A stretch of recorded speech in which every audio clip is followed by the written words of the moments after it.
Next PM Rahul Gandhi ಆಗ್ಬೇಕಾ ಮೋದಿ ಆಗ್ಬೇಕಾ? ಮೋದಿ ಆಗ್ಬೇಕು ಮೇಡಮ್. ಅವ್ರು ವರ್ಕ್ ಮಾಡೋದೆಲ್ಲ ಚೆನ್ನಾಗಿದೆ. ಲೈಕ್ ಎಲ್ಲಾದ್ರಲ್ಲೂ ಸ್ವಲ್ಪ ನನ್ಗೆ ಪಾಸಿಟಿವ್ ವೈಬ್ಸ್ ಬರ್ತದೆ ಅವ್ರ ಕಡೆಯಿಂದ. ಸೊ ನನ್ಗೆ ಅವ್ರಂದ್ರೆ ಒಂದಿದು ಅವ್ರು ಬರ್ಬೇಕಂತ.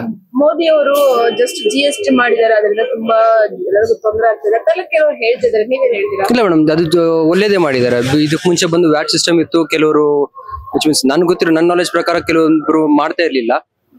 ಟ್ಯಾಕ್ಸ್ ಎಲ್ಲ ಕರೆಕ್ಟ್ ಆಗಿ ಬರ್ತಾ ಇಲ್ಲ. GST ಸೊ ಕಂಪನಿಯಲ್ಲೇ ಟ್ಯಾಕ್ಸ್ ಫಿಕ್ಸ್ ಆಗುತ್ತೆ, ಕಂಪನಿಯಲ್ಲೇ ಪೇ ಮಾಡ್ತಾ ಇದ್ರೆ ಬರ್ತಾ ಇರುತ್ತೆ ಅಷ್ಟೇ. ಮೋದಿ ಅವರು ಬರೀ ದೇಶ ಸುತ್ತಾ ಇದಾರೆ, ಏನು ವರ್ಕ್ ಮಾಡ್ತಾ ಇಲ್ಲ ಮೇಡಮ್, ಇಲ್ಲ ನನ್ಗೆ ಗೊತ್ತಿರೋ ಪ್ರಕಾರ ಮೇಡಮ್ ಅವ್ರು ಇರೋದ್ರಿಂದಾನೇ ಇವಾಗ ಸ್ವಲ್ಪ ನಾವು ಚೆನ್ನಾಗಿದೀವಿ ಅಂದ್ರೆ ಅವ್ರು ಇರೋದ್ರಿಂದಾನೆ ಮೇಡಮ್. ನನ್ನ ಪರ್ಸನಲ್ ಫೀಲಿಂಗ್ ಅದು. ಈಗ ಮೋದಿ ಸರ್ಕಾರವನ್ನ 60-40 ಕಮಿಷನ್ ಸರ್ಕಾರ ಅಂತ ಹೇಳ್ತಾರೆ, ನೀವೇನ್ ಹೇಳ್ತೀರಾ? ಇಲ್ಲ ಅಂತೀನಿ ಮೇಡಮ್.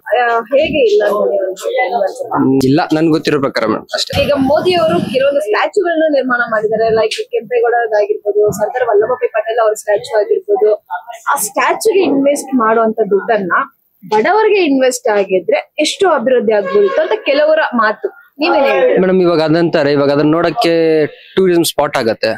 ಅಲ್ಲಿ ಇನ್ವೆಸ್ಟ್ಮೆಂಟ್ ಮಾಡಿರೋದು ಮತ್ತೆ ರಿಟರ್ನ್ಸ್ ಬರುತ್ತಲ್ಲ. ಇವಾಗ ಟೂರಿಸಂ ಇವಾಗ ಅಲ್ಲಿ ಆ ಸ್ಟ್ಯಾಚ್ಯೂ ನೋಡಕ್ಕೆ ಜನರು ಬರ್ತಾರೆ, ಇವಾಗ ಅಲ್ಲಿ ಔಟ್ಲೆಟ್ಸ್ ಆಗತ್ತೆ, ಎಲ್ಲ ಬರ್ತಾರೆ, ಅಲ್ಲಿ ಎಕಾನಮಿಕಲಿ ಡೆವಲಪ್ ಆಗತ್ತಲ್ಲ. ಸೊ ಅಲ್ಲಿ ಒಂಥರ ಲೈಕ್ ಇದೇ ಆಗತ್ತಲ್ಲ. ಈಗ ಅಗೇನ್ ಮತ್ತೆ ಮೋದಿ ಬರೋದ್ರಿಂದ ಏನ್ ಅಭಿವೃದ್ಧಿ ಆಗ್ಬೋದು ಫ್ಯೂಚರ್ ಅಲ್ಲಿ ಅಂತ ನೀವ್ ಅನ್ಕೊಂಡಿದ್ದೀರಾ?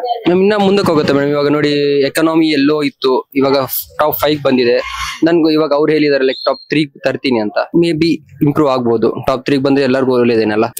ಎಕಾನಮಿ ಟಾಪ್ 3 ಅಲ್ಲಿ ಇದ್ರೆ ನಮ್ಗೆ ಎಲ್ಲರಿಗೂ ಇದೆ ಅಲ್ಲ. ಇವಾಗ which means out of countries ಎಲ್ಲ ಇವಾಗ ಇದಾಗಿದೆ ಅಲ್ಲ. ವಿಚ್ ಮೀನ್ಸ್ ಇದಕ್ ಮುಂಚೆ ಇಂಡಿಯಾ ಅಂದ್ರೆ ಅಷ್ಟು ಇದಿಲ್ಲ, ಇವಾಗ ಎಲ್ಲ ಇಂಡಿಯಾದ ತಿರುಗಿ ನೋಡ್ತಾ ಇದಾರೆ. ಇಂಡಿಯನ್ ಇದು ಬರ್ಬೇಕಂತ ಇದಾರೆ, ಆತರ ಡೆವಲಪ್ ಆಗ್ತಾ ಇದೆಲ್ಲ. ಇವಾಗ ಇಂಡಿಯಾ ಅಂದ್ರೆ ಎಲ್ಲರಿಗೂ ಒಂದು ಇದಿದೆ ಮೇಡಮ್, ಒಂದು ಗುಡ್ ಇದಿದೆ, ರೆಕಗ್ನೈಸೇಷನ್ ಇದೆ. ಇದಕ್ ಮುಂಚೆ ಇದ್ದಿಲ್ಲ. ಇವ್ರಾದ್ಮೇಲೆ ಅದು ಒಂದು ರೆಕಗ್ನೈಸೇಷನ್ ಬರ್ತಾ ಇದೆ. ಸರ್, ಈಗ ಅಗೇನ್ ಮೋದಿ ಬಂದು ಫಸ್ಟ್ ಈ ಕೆಲಸ ಮಾಡ್ಬೇಕು ಅಂತ ನಿಮ್ ಪ್ರಕಾರ ಯಾವ್ದು ಹೇಳ್ತೀರಾ? ಕರಪ್ಷನ್ ಬ್ಯಾನ್ ಮಾಡ್ಬೇಕು ಅದೊಂದೇ. ಕರಪ್ಷನ್ ಬಗ್ಗೆ ಏನಾದ್ರು ಸ್ವಲ್ಪ ಸ್ಟೆಪ್ ತಗೊಂಡ್ರೆ ಇದಾಗತ್ತೆ ನನ್ನ ಒಂದು ಅಭಿಪ್ರಾಯ.